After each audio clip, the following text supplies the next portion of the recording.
ഓരോ പ്രാവശ്യവും എനിക്ക് വേദന കൂടി വന്നു. ഡോക്ടർ ഓരോ പ്രാവശ്യം മരുന്നുകൾ മാറി തന്നു. പക്ഷേ എനിക്കൊരു കുറവുണ്ടായില്ല. 1.5 വർഷത്തോളം കഴിഞ്ഞപ്പോൾ ഡോക്ടർ പറഞ്ഞു, ഇനി നമ്മൾ വെയിറ്റ് ചെയ്തിട്ട് കാര്യമില്ല, യൂട്രസ് റിമൂവ് ചെയ്യാമെന്ന് പറഞ്ഞു. അങ്ങനെ ആ സമയത്താണ് എൻ്റെ ചേച്ചി കൃപാസനത്തെ പറ്റിയും അമ്മ മാതാവിനെ പറ്റിയും എന്നോട് പറയുന്നത്. അങ്ങനെ ഞാൻ ഇവിടെ വന്ന് ഉടമ്പടി എടുത്തു.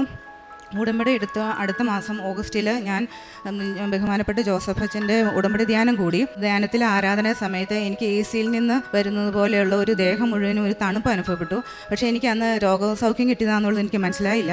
അത് കഴിഞ്ഞുള്ള സെപ്റ്റംബർ മാസത്തിൽ എനിക്ക് ഡോക്ടറെ കാണുന്ന ഡേറ്റ് ആയിരുന്നു. അന്ന് ഞാൻ ഡോക്ടറെ അടുത്ത് പോയി കണ്ടപ്പോൾ ഡോക്ടർ പറഞ്ഞു, ഒന്നും കൂടെ സ്കാൻ ചെയ്തിട്ട് നമുക്ക് എന്താ വേണ്ടതെന്ന് തീരുമാനിക്കാമെന്ന് പറഞ്ഞു.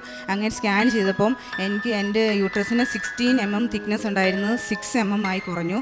അങ്ങനെ ഡോക്ടർ പറഞ്ഞു, ഇനി എനിക്ക് ഒരു മരുന്നിൻ്റെയും എനിക്ക് ആവശ്യമില്ല, ഇനി ഡോക്ടറെ അടുത്ത് ഇനി ചെല്ലുകയും വേണ്ടാന്ന് പറഞ്ഞു. ഒരിക്കലും കുറയില്ല, ഒരു ട്രീറ്റ്മെൻറ്റിനും എൻ്റെ അസുഖം മാറ്റാൻ പറ്റില്ല എന്ന് പറഞ്ഞ് എൻ്റെ ഈ അസുഖം അമ്മ മാതാവും ഈശോയും കൂടെ പൂർണ്ണ സൗഖ്യം തന്ന് എന്നെ സുഖപ്പെടുത്തി.